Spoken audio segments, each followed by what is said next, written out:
That's it, it's come up on screen. So with your permission, Chair, I'll just take this adherent for today's meeting. Councillor Bradley, I'm aware that you're here. Councillor Brogan? Present. Thank you. Councillor Brown is here. Councillor Calicis is here. Councillor Cowie also here. Councillor Fulton is here. Councillor LeBlond is here, as is Councillor Lennon. Councillor Loudon, I have apologies for. Councillor Nugent is here. Councillor Walker? I'm here. Thank you. And Councillor Wark is here. So I'll just pass back to you, Chair. Thank you. Thanks, Pauline. Okay, do we have any declaration of interest? Myself, Carol. Okay, Margaret. Play scheme grant applications. I filled one of them in. Is that the Fernhill one, Margaret? Yeah, okay. Well, if it's okay, we'll just swap them round in the agenda then, and you can leave just before we take that last item, okay? That's fine. Thanks, Carol. Okay. Any questions or comments on the minutes? Okay, I'll move them as a correct record. Second. Thanks, John. Okay, and we'll pass over to Alistair for the presentation. Hi there, folks. Very pleased to meet you. It's a pleasure to be invited along to your area committee meeting. I think it's always a good opportunity for other partners to kind of share our performance. Over the course of what will be last year, a challenging year, no less.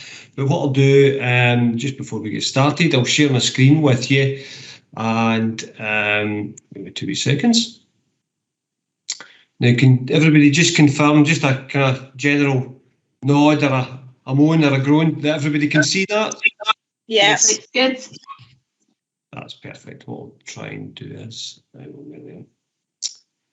Okay, as I said earlier on, this is a fantastic opportunity for the fire service in South Lanarkshire to give you a wee bit of a kind of oversight on our kind of performance, if you like.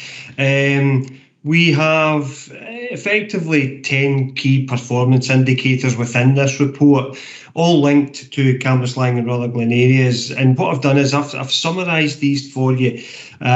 So the kind of data and statistics that you're going to see, and you should have all this report, all of it sent to you. It's this year's performance against last year's performance with an associated commentary, just to provide a bit of context for you. And in the top right-hand corner of each kind of key performance indicator, you'll also see a wee 5-year trend line analysis there for you as well. As I say, it's just to put everything into context. And I think probably the best thing I could do here, unless anybody's got any objections, is just to kind of summarise the summary, if you like, and go through it first. Then I can take questions after, if everyone's okay with that. Just maybe makes it run a wee bit slicker. Great, thanks. So, see, we have the preamble, the purpose of the report in the background. We'll get into any great detail of that, because it's all based around about what our area plan is, and based on the key priorities that we set out with it, out within the plan, and these key performance indicators are all linked to these key priorities. So we've got performance targets, not numerical targets per se, but we're looking for reductions. Let's put it that way. That's the best way to kind of explain it for you. So you've seen these kind of reports before. So as I said earlier on, 10 key performance indicators indicated below there in the kind of table of contents. So kind of without further ado, what I'll do is I'll kind of go into the kind of performance summary for you. As I say, you've already got this. Pauline kindly sent it out to the group. So as I say, I'll summarise the summary, if you like, and I'm not going to read it out verbatim. So without further ado, I think we'll go into the kind of first key performance indicator, and let's start with a positive. I think so. We're looking at deliberate primary fire within the area. Primary fires, generally more serious kind of fires that kind of harm people or cause damage to property, and generally have a monetary value or insurance value. So it's vitally important. These deliberate fires cost a lot, it costs a lot of money and heartache to people. They can be fairly serious. As you can see there, we're looking at a minor reduction, which is always positive, always good. We do drill down. I drill down these statistics to give you, say, a better insight to what exactly is going on there. I think that's important. I would suggest there, if we look at the kind of more prominent deliberate primary fires were actually vehicle fires. Now, this was quickly identified by us in the fire service, and as it says there, we were quick to react. Now, we can do that now, real-time recording with our partners, with Police Scotland and the Joint Problem Solving Unit and the Community Safety Partnership Hub. And we bring all that information together on a daily basis. And when we identify trends that are coming on screen quite quickly, that's the first place we go. It's a fantastic tool for us. And as I say, it's real-time recording and reporting. So what we did is we identified a kind of increase in the car fires round about, the kind of both Cambuslang and Rutherglen areas. We were kind of dotted about, but nonetheless, we thought this is something that we think we should take to Police Scotland. So not only were Police Scotland notified, we'll pass that information on to the other partners sitting around about the table. So Police Scotland, off the back of that, very quick to pick up on it. We both picked up on it at the same time.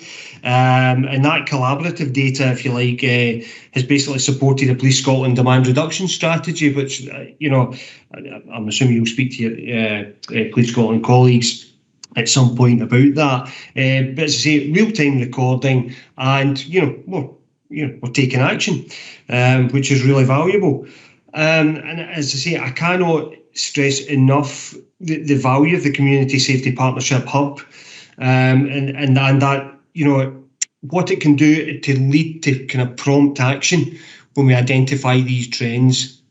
Just moving just close to the bottom there, historically, the deliberate dwelling fires are normally quite low, but we noticed a wee spike there, indicated kind of 5 deliberate dwelling fires. That's something we wanted you to keep an eye on to see if there's any other trend ongoing. As I say, community intelligence is a massive part of this, and we kind of share any instances of that with our partners, and that will continue as we go ahead. As I say, keeping a close eye on the deliberate dwelling fires.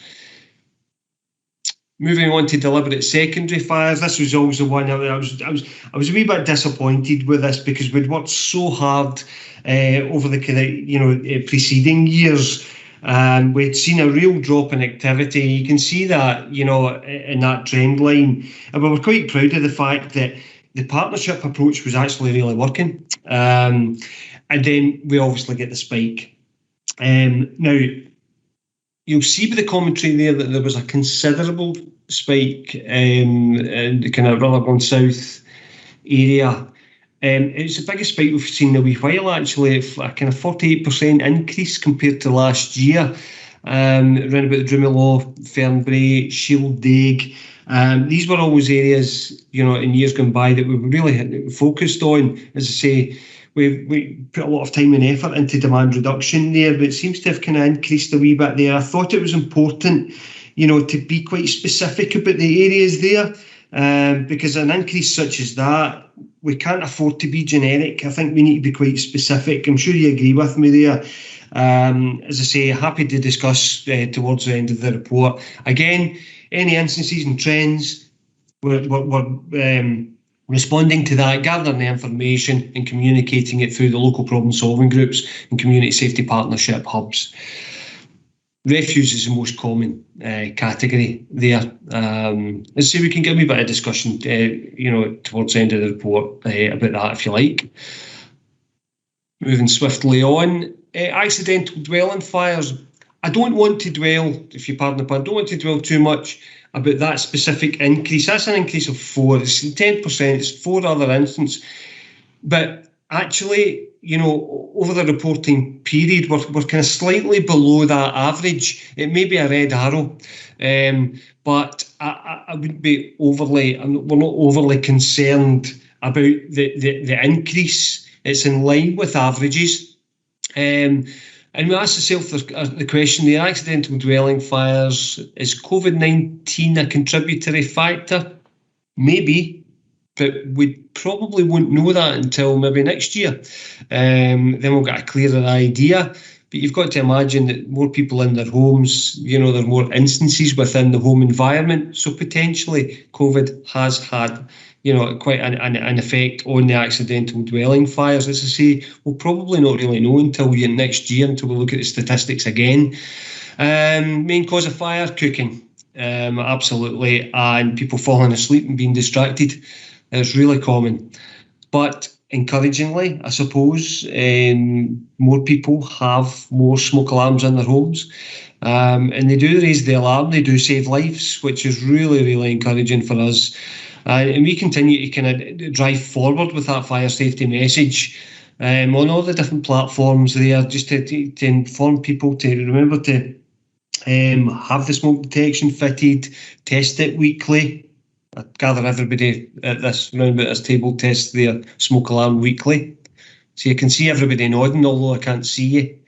As I say, we've not been able to carry out the home fire safety visits as we normally would because of COVID. I think that goes without saying that the restrictions have meant that we can't really do these kind of face-to-face visits. However, if particularly vulnerable people meet criteria, then we have got a duty of care to make sure that these people are safe.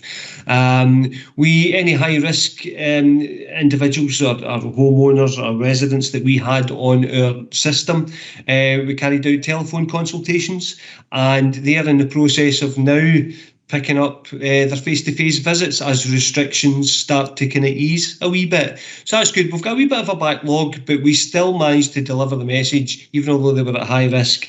And that's us now starting to, physically go out and do these visits, which is really quite encouraging. We're quite happy about that, and kind of working away.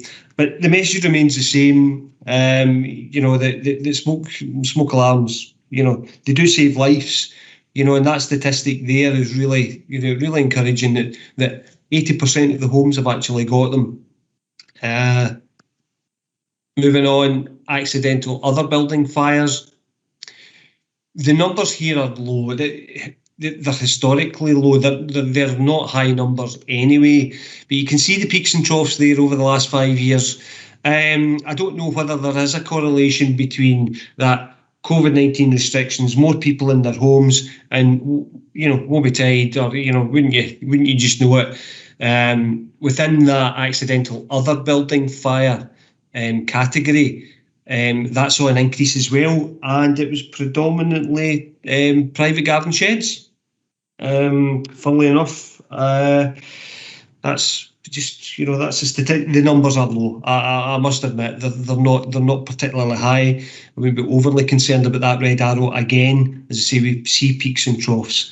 But it's an interesting wee stat in relation to the kind of domestic side of things. On a very, very positive note, and this is always something that we really, we're in the business of trying to save lives and protect people. And when I see a 0 against fatal fire casualties, I always, I do get a bit of pride in it, and I'm sure my area commander is exactly the same. That the tireless work that we put into keeping people safe, certainly last year, it seems to be working. We are trying exceptionally hard here. Yes, things do happen, and nobody wants to tempt fate, and we always touch wood. But thankfully, there have been no fatal fire casualties over this recording year. We have to go back to 2017-18 to catch any kind of figure at all on that. So that's a very good statistic for us, and hopefully that will be maintained.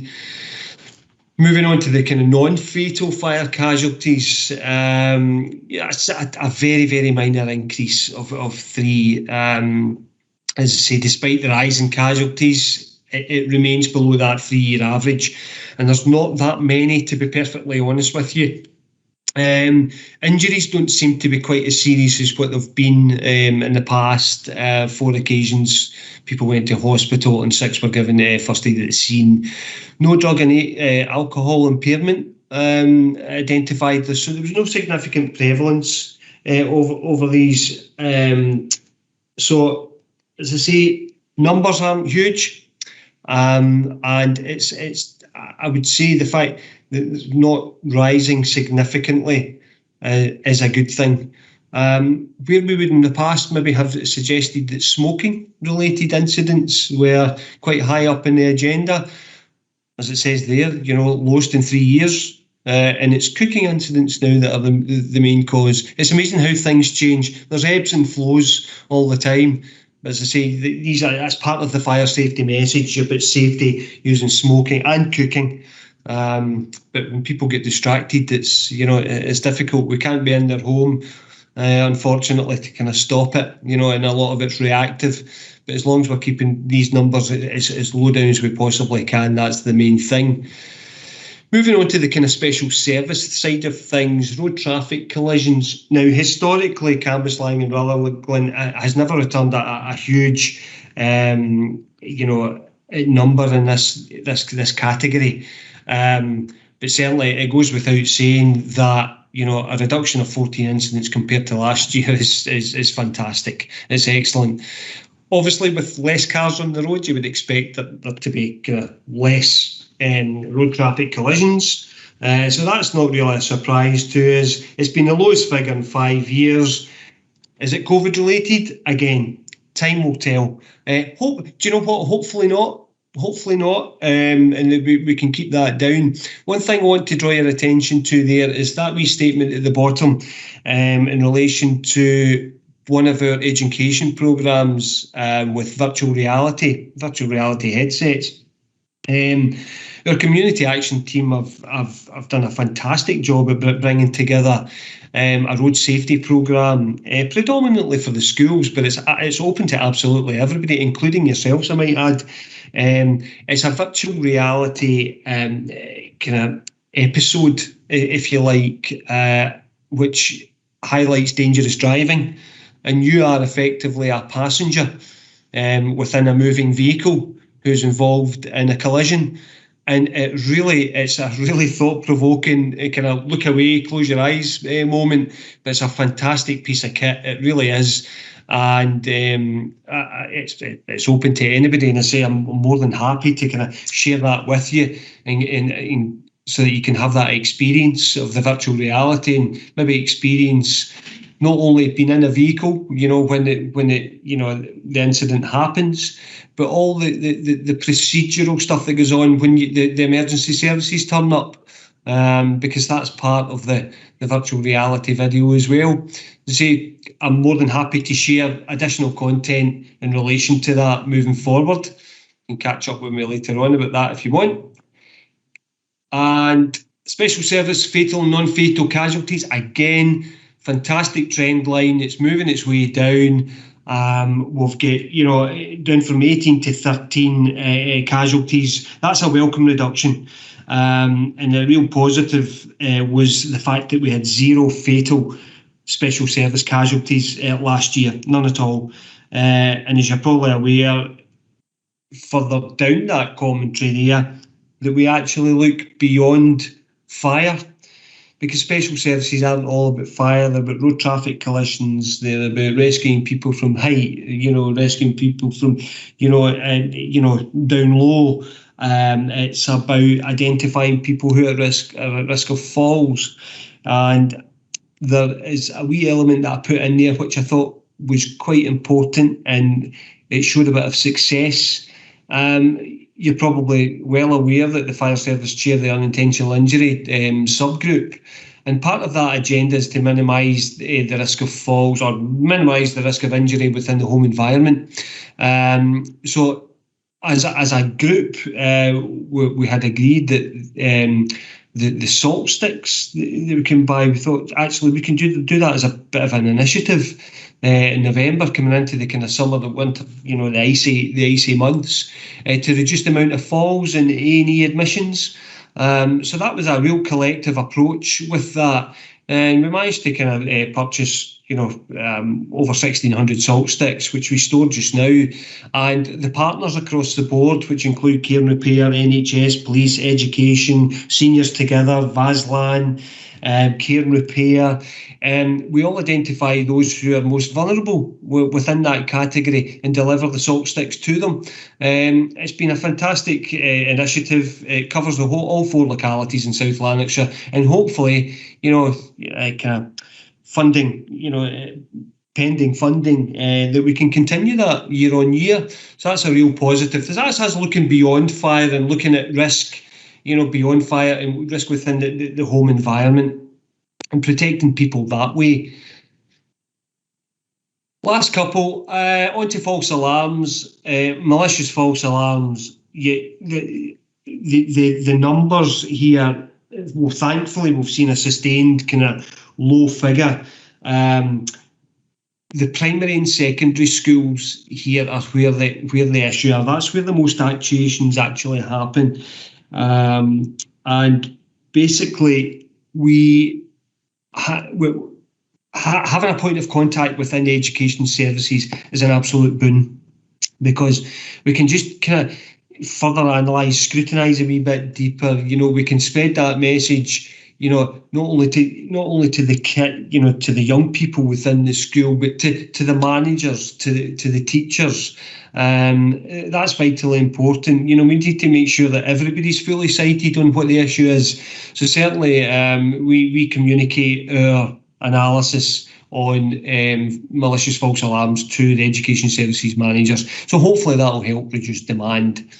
And keeping on the theme of false alarms, and this is the last key performance indicator, the false alarm, UFAS, unwanted fire alarm signals. These are fire alarms that occur in commercial premises, if you like, or non-domestic premises. I think that's the best way to put it.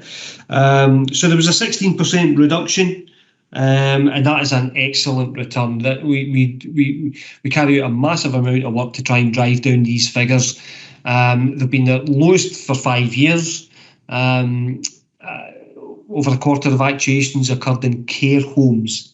Now, if we think about it's not a particular surprise, I wouldn't want, because the number of commercial premises open during COVID, has been a lot less. There's been a lot more activity around about the care homes. That's where most of the kind of actuations have been happening. Again, carelessly set off, cooking.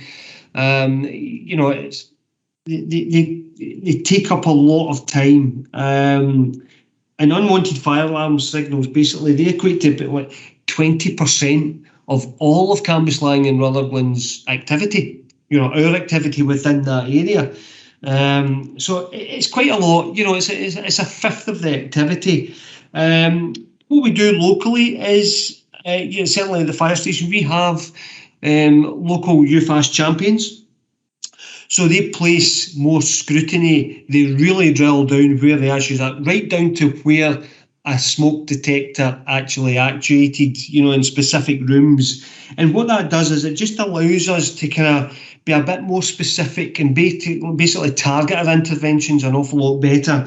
And we can take quicker actions, establish points of contact, which is really valuable when it comes to these situations. We can take action pretty rapidly because we've got that kind of increased analysis. And also our Fire Safety Enforcement Department are looking at that category as well, because when they go out and carry out their fire safety audits of premises, they consider unwanted fire alarm signals as being a management factor of, if we can manage them as much as we can, that's good practice, and basically it's saving an awful lot of money when you consider that it costs, a four-figure sum to mobilise, fire appliances to these types of incidents on each occasion. As I say, having these UFAS champions is fantastic. Points of contact has been really good. Timely intervention. When it comes to care homes, education premises and hospitals, they'll remain kind of main focus moving forward. If between the the malicious false alarms and the UFAS false alarms, that's 57% of all our incident activity in Cambuslang and Rutherglen. That's putting everything together, and that's about the national average. That's just a fraction, an absolute fraction above the national average. National average is 56. We're just sitting at about 57. So, yep, there's a lot of a lot of good points. I think in conclusion, I think as another brief summary, Cambuslang and Rutherglen had 960 incidents in total last year. 207 of those were deliberate fires, 124 were special services, 554 were all false alarms. So that's where you get that kind of figure coming in there. That is a marginally better performance than what it was last year, which is positive. And as I said earlier on, there may be a couple of kind of red arrows in this, but I believe that this report and the performance within that is positive. And I think the trends are heading in the right direction. There has been an excellent kind of push towards information sharing. That has improved immensely through problem-solving groups, community safety partnership hubs, as I said, internally with our UFAS champions. So, as I say, I would say that is, despite a couple of red arrows there, I would say it's a positive return for Cambuslang and Rutherglen over the course of the last year.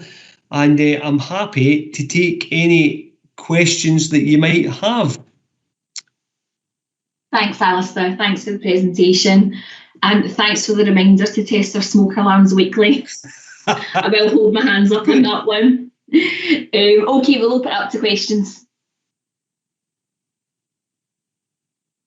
Robert?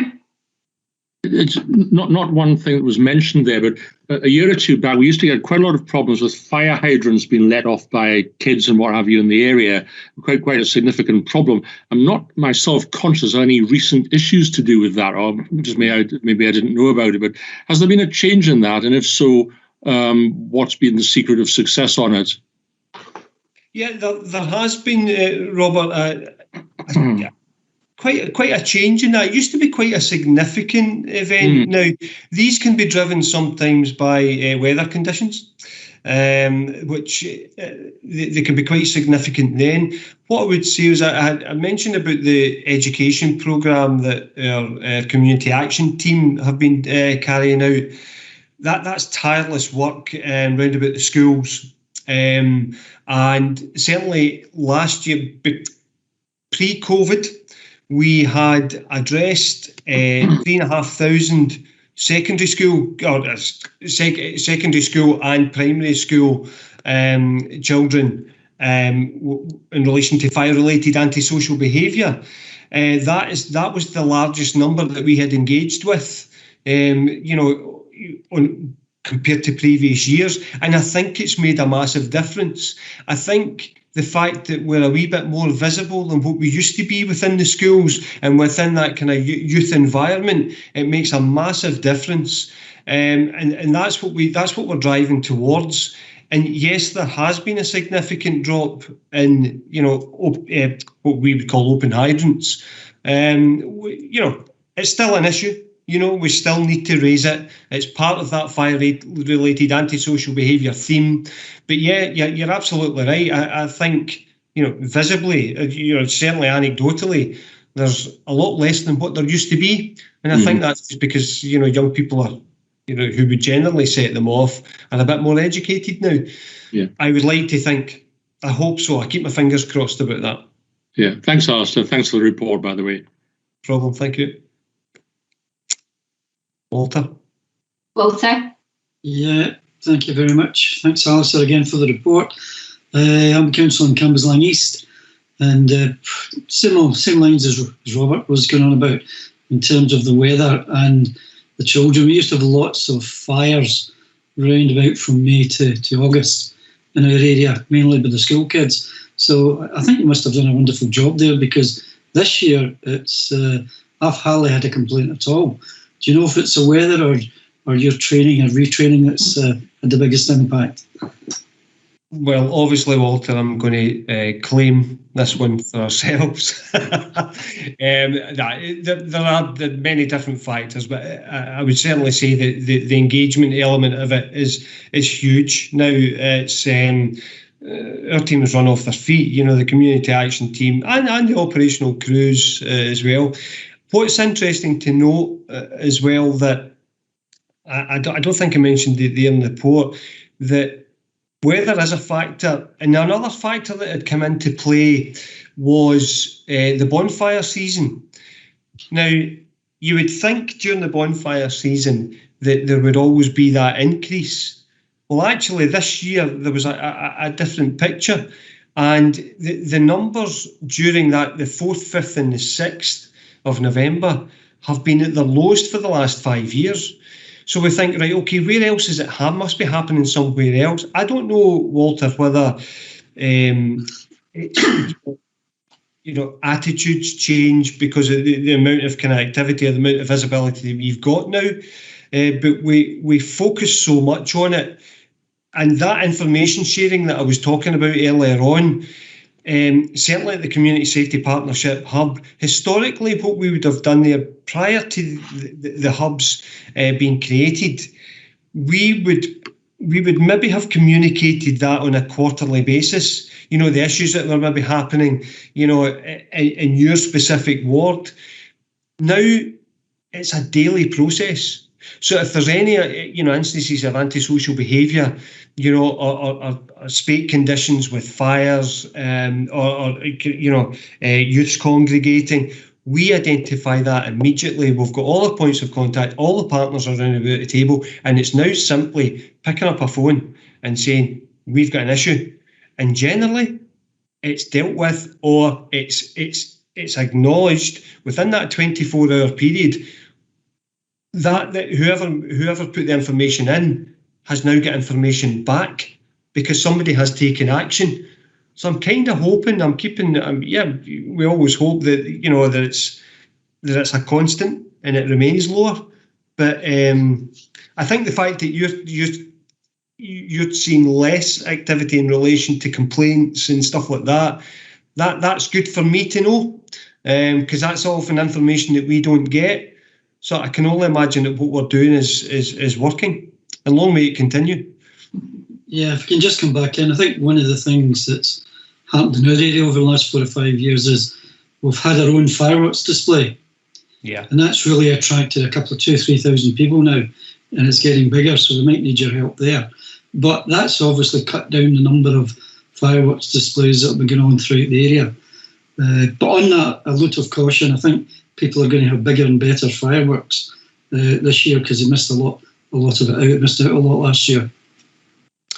Yeah, we get, and when these groups running the organised fireworks displays obviously need to apply for a licence.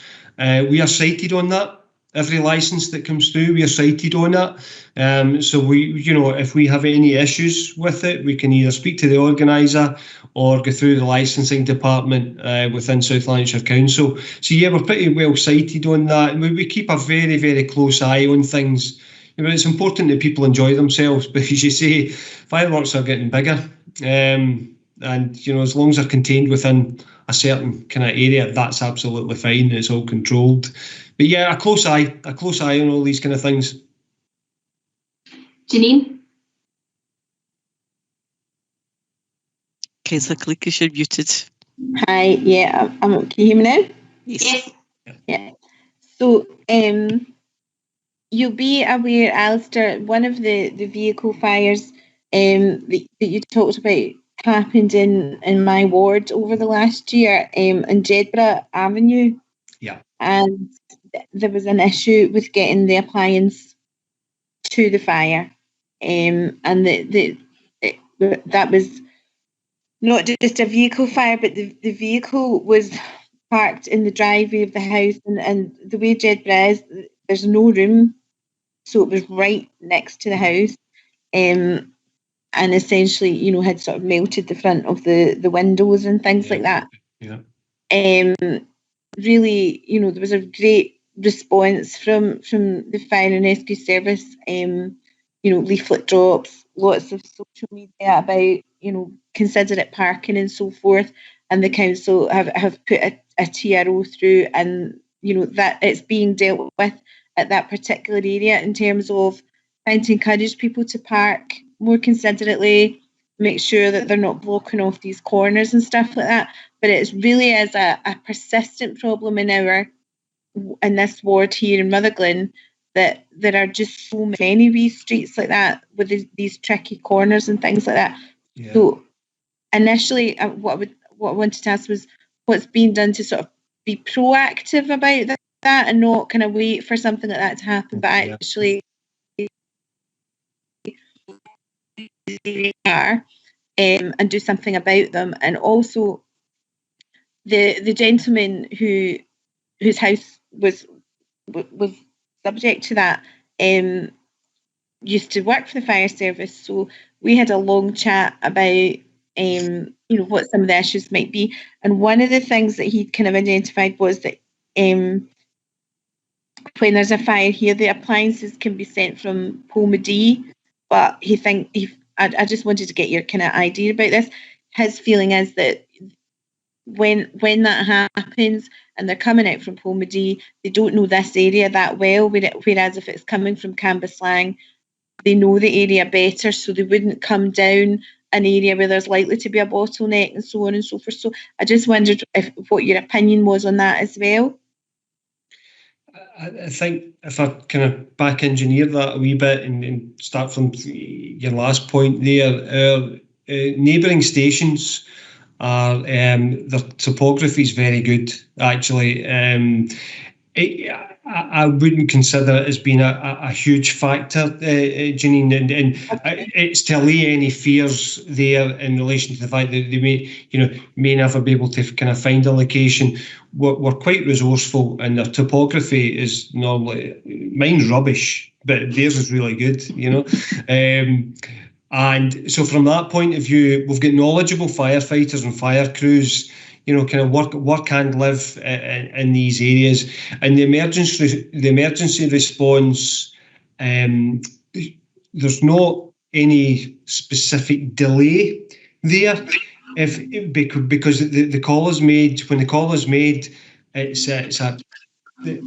system, the default kind of mobilising system will recognise straight away. So there wouldn't be an issue with any kind of specific delay. If there was going to be a delay in any response, it would be because all other appliances were at something else. But if they're coming from the station, certainly there wouldn't be any delay in that. They get it straight away.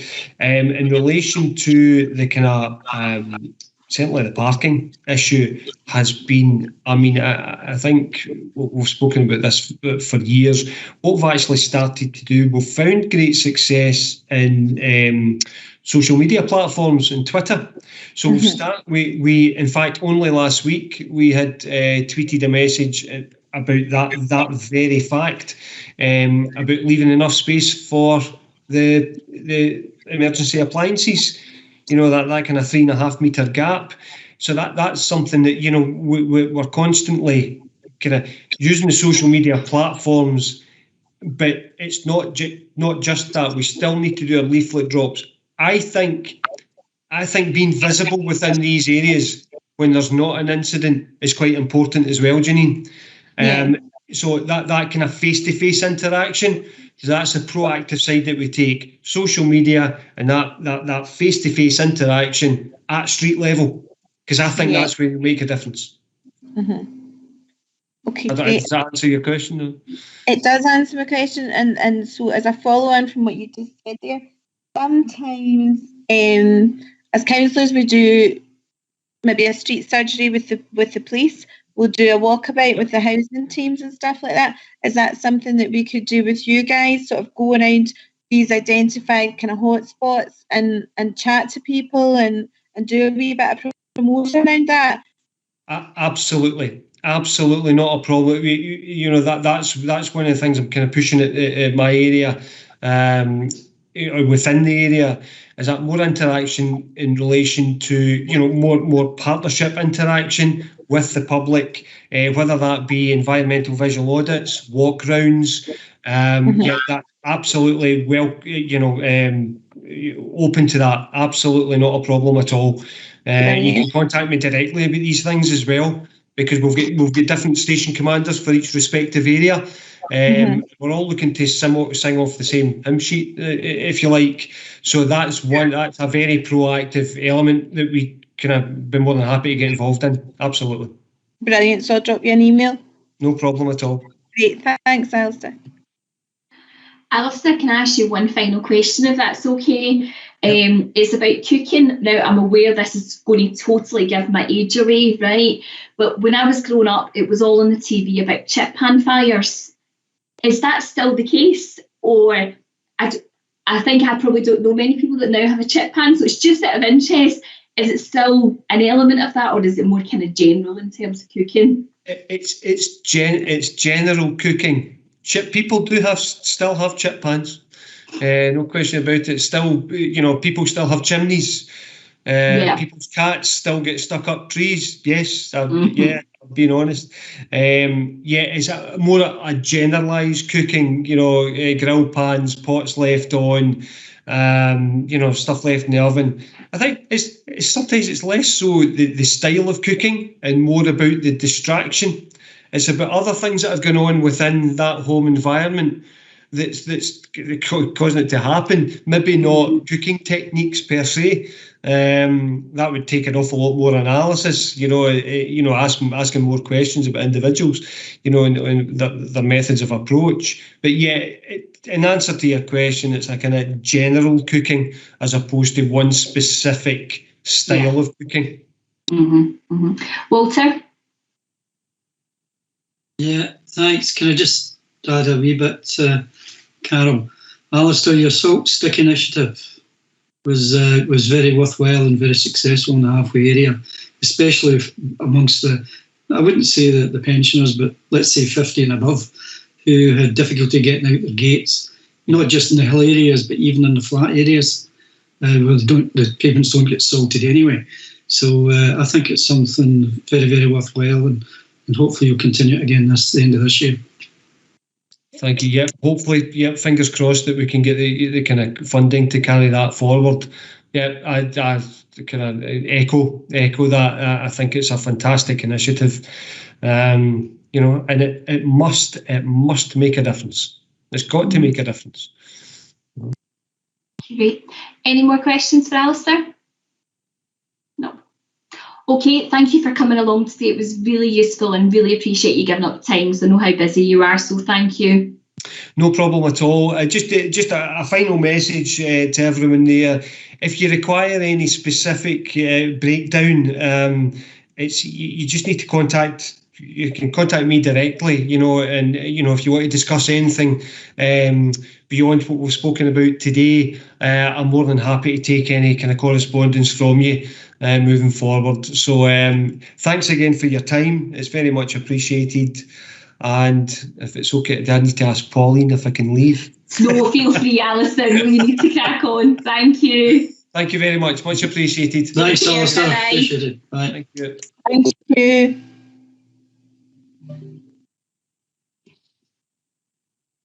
Okay, so that's Alistair gone, and John Radley has also had to leave the meeting. Okay, we'll move on to the community grants. So we're going to go to agenda item 5. The committee is asked to approve 2 community grants, Second Rutherglen Brownies, an award of £250, and Kirkhill Bowling Club, an award of £300. Also to note the award of £350 awarded to Gilbert Boys Brigade. Is there any questions? No? Okay, I'll move the report. Could I have a seconder, please? I'll second that, Carol. Thanks, Margaret. Okay, we'll move to agenda item number 4, and we'll take these individual. So Play Scheme grant, an award of £600 to Brat Pack Play Scheme. Carol, I'll need to leave because... We'll do it at the end, okay? Right. So that's £600 for Brat Pack Play Scheme. Any questions or comments? No. Okay.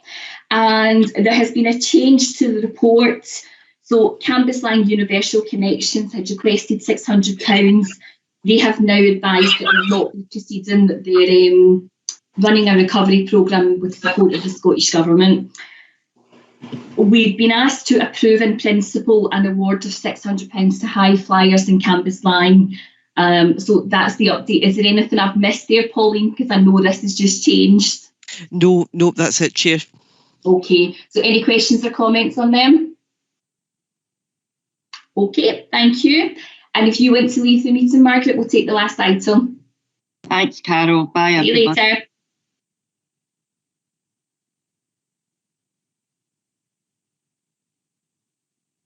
Okay, and the last item is Fernhill Place Scheme, and it's an award of £600. Any questions on that? Okay, I'll move the report then. I'll second that. No. Thanks, Martin. Thanks, Walter. Okay, we have no items of urgent business, so thank you for your attendance today and your participation. See you all soon.